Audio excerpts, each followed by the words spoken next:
Gloire au Seigneur Jésus-Christ en ce jour de repos, ce dimanche 30 juillet 2023. Amen.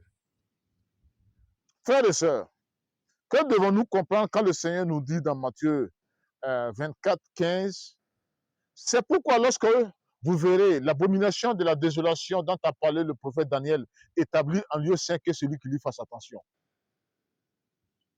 Vous savez, pour certaines personnes, elles pensent que Dieu ne nous parle pas aujourd'hui. Dieu parle dans ce passage du temple des Juifs, au temps de Jésus et de l'Ancien Testament. Et que ce passage ne nous concerne pas aujourd'hui. Rappelez-vous qu'il avait été dit, il était dit que Satan devait être lié pour 1000 ans. Et qu'au terme de 1000 ans, il serait libéré, relâché pour qu'il vienne investir le camp des saints et de la ville bien-aimée. C'est-à-dire avant la fin du monde où le Seigneur viendra chercher ses élus.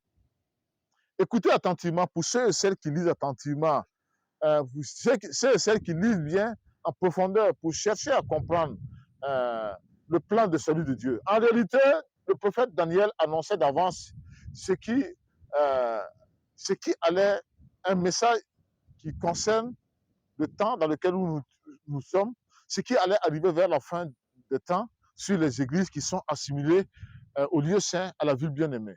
C'est-à-dire qu'avant la fin du monde, Dieu allait libérer le diable afin qu'il devienne même le maître de toutes les églises pour qu'il installe tout ce qui est contraire aux vrais enseignements de la Bible. Dieu, le Saint-Esprit, conformément au plan de libérer le diable avant la fin du monde, a quitté les églises. Il a déserté les églises. Maintenant, le diable, qui avait été lié le jour de la croix, en l'an 33, est aujourd'hui libre de diriger toutes les églises comme il veut. Et c'est d'ailleurs pour cette raison qu'on ne voit plus de vrais adorateurs de Jésus-Christ comme au tout début du commencement des églises à la Pentecôte de l'an 33, quand les vraies églises avaient commencé à émerger, naître avec de vrais adorateurs. Pour tous ceux et celles qui lisent aujourd'hui avec beaucoup d'attention, savent très bien que l'abomination de la désolation est parfaitement établie dans toutes les églises.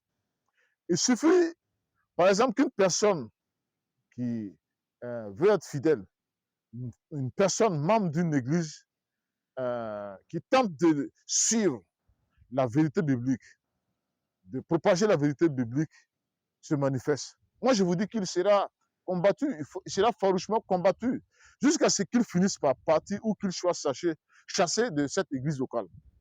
Parce que nous vivons bien ce temps où beaucoup de gens qui lisent attentivement les Écritures comprennent que Dieu a laissé le diable diriger le monde et les faux chrétiens avec un message, avec le mensonge et avec de faux signes dans les églises, pour que tous ces membres d'église qui se sont plus à suivre le mensonge soient tous condamnés le jour où Christ viendra, apparaîtra pour enlever son église.